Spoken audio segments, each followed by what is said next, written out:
JJ Math.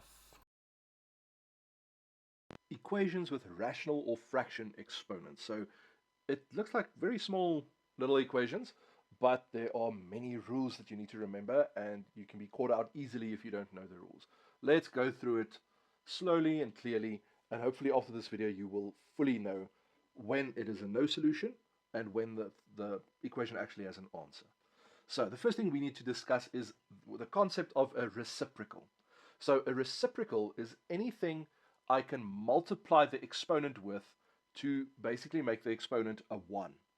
So if I have a fraction, like in this case, a 4 over 5, the reciprocal will be 5 over 4. So you always just flip the fraction, and then that, if you multiply those two, then it would give you a 1. So if you look at question A, to solve this, I am going to say, if this is the exponent, I will need to multiply it with the flipped exponent. But because it's an equation, whatever I do to the left, I must do to the right. So I'm also going to add a 5 over 4 there. So on the left, this would just be x to the power 1. The 16 I can actually rewrite as 2 to the power 4, and that exponent is still there. So this becomes 2 to the power 5 because the 4's cancel out if I multiply. And the final answer is 32. So whenever you have an equation like this, just multiply the exponent by the reciprocal and then give the other side the same exponent reciprocal. Okay, now there are certain sections where you will have to try and figure out the equation, but it won't ever have a solution. And it's two very specific cases when that happens. So always, when you see a minus in some of these sums, then you must be very awake because that's when no solution will come in. So the rule says if the other side has a minus, then the exponent's denominator and numerator cannot be an even number. If it is, then you write no solution. But let's explore why that is the case.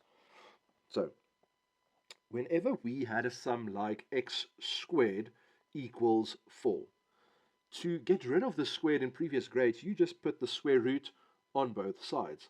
So I did that because the squared was an even number. If this was a minus 4, then your teacher would have told you, or your calculator or your teacher would have said, this does not work, this gives you a no solution. Now, in question B, that is exactly what is going to happen.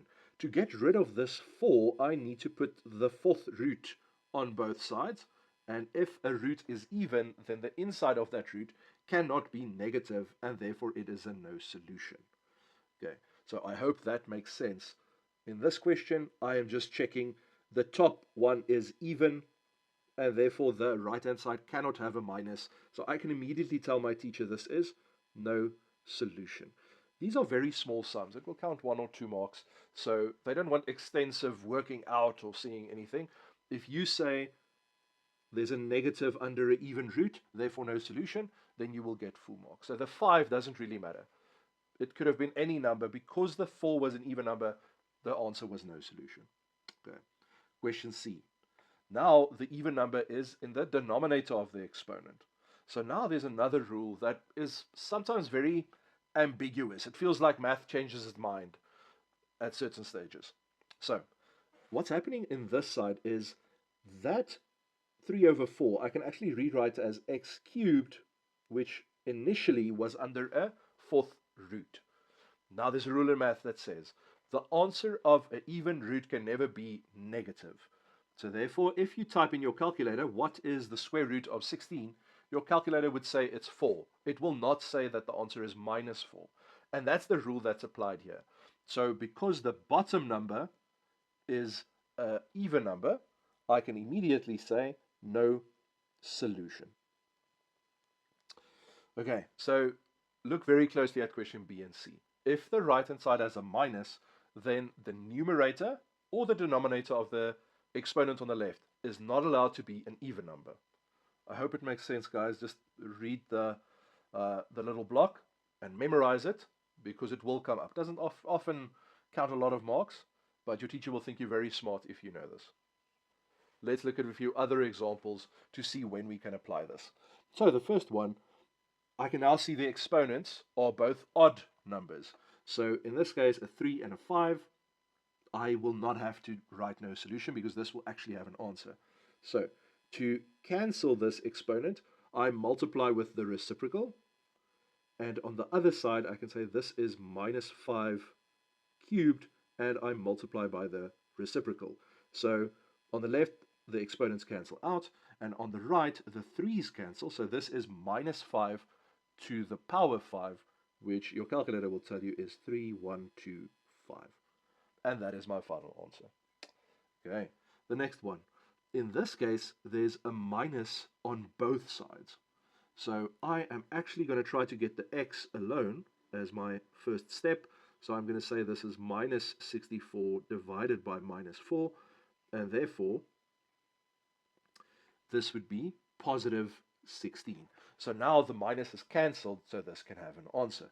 I am again going to multiply by the reciprocal on both sides in the exponent, and this would then be x to the power 1 is equal to 2 to the power 4 times 6 over 4, and therefore the answer is 2 to the power 6, and that is 64. So there's lots of technicalities with these sums. Please make sure you know so you don't lose your marks. The one on the bottom left. So I can simplify this to x to the power 4 equals minus 16. So this is 4 over 1. My rule says if the numerator is even, the answer can't be negative. So I can immediately say this is no solution. Okay. If you want to show your teacher, then you can say the next step would have been x equals the quad root of negative 16. That can't happen, so no solution. Let's look at the last sum.